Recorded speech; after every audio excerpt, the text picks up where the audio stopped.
वारणा विद्यापीठ वारणा नगर संलग्नित Tatyasaheb Kore institute of engineering and technology autonomous institute 2 वेळा MBA मानांकन, NAC A ग्रेड, 100% इंटर्नशिप आणि प्लेसमेंट देणारी संस्था। प्रथम आणि द्वितीय वर्ष बीटेक करता TCS sponsored computer science and business system, cyber security, electrical, civil, mechanical, electronics and telecommunication, chemical आणि कम्प्युटर सायन्स अँड इंजिनिअरिंग तसंच MTech करता structural engineering, CSE, construction management, mechanical design, chemical ENTC, त्याचबरोबर LLB, BA LLB, BBA LLB, BCA, BBA, MCA, MBA शाखांसाठी प्रवेश सुरू। वारणा विद्यापीठाच्या निसर्गरम्य परिसरात hostel, mess, बस, NCC, NSS, भव्य क्रीडांगण अशा सर्व सुविधांनी परिपूर्ण 1983 पासून तज्ञ आणि अनुभवी प्राध्यापकांमार्फत दर्जेदार शिक्षण देणारी संस्था TKIET वारणानगर ऑटोनॉमस इन्स्टिट्यूट। प्रवेश संपर्क 9421 26 19 92।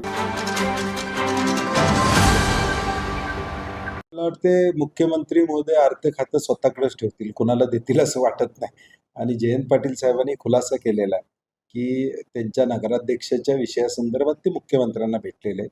त्यामुळे शाहू फुले आंबेडकरांचा विचार मानणारे जयंत पाटील साहेब आहेत, त्यामुळे असा कुठलाही ते निर्णय घेणार नाहीत याची मला खात्री आहे।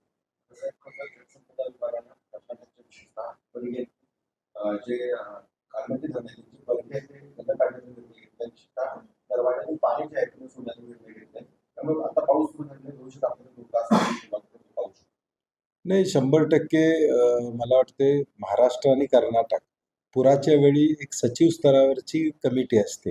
इरिगेशनचे SC त्यांच्या SCशी सातत्यानं चर्चा करत असतात। त्यामुळे मला वाटते राज्य शासनाने यात हस्तक्षेप करावा, तातडीनं कर्नाटकशी बोलावं आणि उद्या पाऊस सुरू झाला आता परत पाऊस वाढल्यानंतर पुराच्या धोक्याचा विचार करता कर्नाटकशी समन्वय साधावा अशी शासनाला आमची विनंती असणार।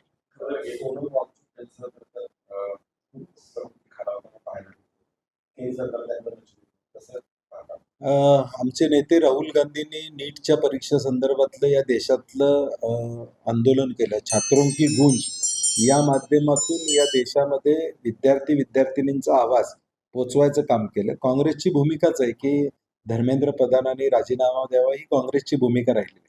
आज उपोषणाचा 19वा दिवस या ठिकाणी, अशा परिस्थितीत केंद्र शासन एखाद्याचा जीव गेला तरी चालेल, परंतु आम्ही आमचा निर्णय घेणार नाही, ही भूमिका आडमुठीची आहे, ती निषेधार्थ आहे। आणि म्हणून देशातल्या तरुणांची मागणी आहे की धर्मेंद्र प्रधानांनी राजीनामा द्यावा आणि त्या मागणी धर्मेंद्र प्रधानांच्या राजीनाम्याची मागणी आम्ही केलेली आहे। आता सगळ्या संघटनाही करतात, केंद्र शासनाने त्याची दखल घ्यावी अशी आम्हाला अपेक्षा आहे।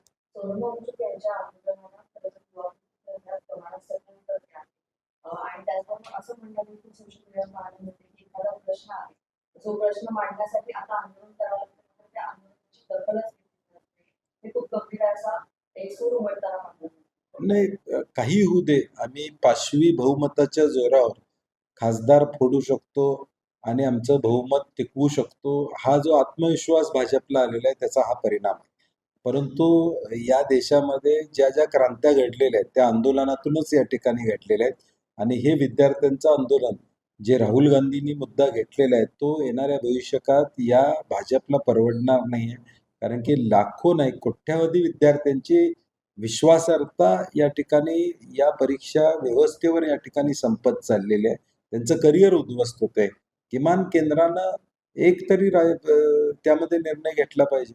चूक झाली, केंद्र शासन मान्य करते, फेरपरीक्षा घेतली, आता याचा अर्थ पहिली परीक्षा चुकली, पेपर फुटला, सगळ्या गोष्टी झाल्या, OMRच्या स्कॅनिंगचा विषय त्या ठिकाणी आला आणि हे सगळं होत असेल तर मग राजीनामा दिला तर या ठिकाणी आकाश कोसळणार नाही।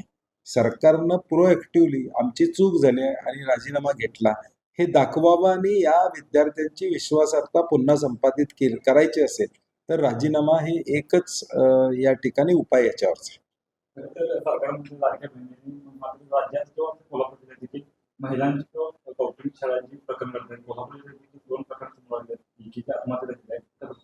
नाही, मला वाटते गृह खात्याला स्वतंत्र मंत्री पाहिजे, हे मी सातत्याने सांगत आलेलो आहे। मुख्यमंत्र्यांच्याकडे हे खातं गृह खातं फेल झाले। NCRBच्या रिपोर्टमध्ये असू देत, 2024चा जो अहवाल आला तो नागपूर हे 2 नंबरचं शहर आहे गुन्हेगारीबाबत, जिथं मुख्यमंत्र्यांचं वास्तव्य आहे, मुख्यमंत्री जिथून या ठिकाणी येतात राज्यातल्या बेपत्ता महिलांचे गेल्या 4 वर्षाची आकडेवारी बघितली तर 15,000 महिला अजून सुद्धा सापडलेल्या नाहीत. आणि म्हणून याकडं स्वतंत्र गृहमंत्री असल्याशिवाय हे गृह खातं व्यवस्थित चालणार नाही आणि कायदा व सुव्यवस्था बिघडत चालली. आज महिला आत्महत्या त्या ठिकाणी करतायत. कौटुंबिक अत्याचार असू दे किंवा आज गुंड हे दुसऱ्या गुंडाला फायरिंग करतात. म्हणजे किती धाडस वाढलेलं आहे. आम्हाला कोणी हातच लावू शकत नाही अशी अवस्था राज्यामध्ये या ठिकाणी झाली. आणि म्हणून मला वाटतं की गृह खातं फेल झालेलं आहे हे या सगळ्या कायदा व सुव्यवस्थेच्या विषयावरून दिसून येतं. 92 लाख राज्य आता ते आता मतदान मिळालेलं आहे त्यांचं. त्यामुळे आता गरज नाही. त्यामुळे आता गरज सरो वैद्य मरो तसं आता त्यांची गरज नाही. त्यामुळे 92 लाख महिलांना आता बाजूला केलंय. तुमची ई-केवायसी त्याच वेळी का केली नाही? तुमची नियमावली त्याच वेळी का केली नाही? कॅगनं देखील या संदर्भात आक्षेप नोंदवलेले आहेत.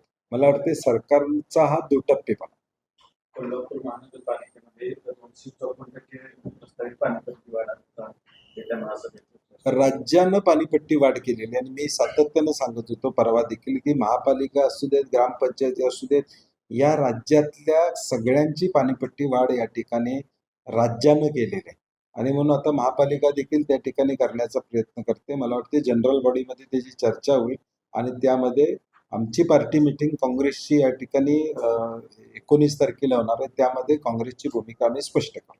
दुसरीकडे राज्यामध्ये स्मार्ट मीटरसाठी सर्टिफिकेट झाले, कागदपत्राची स्मार्ट मीटर भेटणार आहे. नाही, मला वाटते स्मार्ट मीटरची साशंकता ही अख्ख्या राज्यामध्ये गरज नसलेले या गोष्टी का लागताय? ज्या कंपन्यांनी इलेक्ट्रॉल बॉन्ड्स भाजपचे घेतले त्यांना हे कॉन्ट्रॅक्ट देण्यात आलेले. स्मार्ट मीटर म्हणजे प्रीपेड मीटरच हे उद्या होणार आहे. पैसे भरा आणि मगच लाईट घ्या अशी साधारणपणे शासनाचं धोरण आहे. आणि म्हणून त्याला विरोध कायम आहे. मुख्यमंत्र्यांनी ऑन द हाऊस सांगितलं होतं याची सक्ती करणार नाही, परंतु दुर्दैवानं आता सक्ती केली जाते हे वास्तव. ताज्या घडामोडी पाहण्यासाठी माझा महाराष्ट्र न्यूजला आजच सबस्क्राईब करा.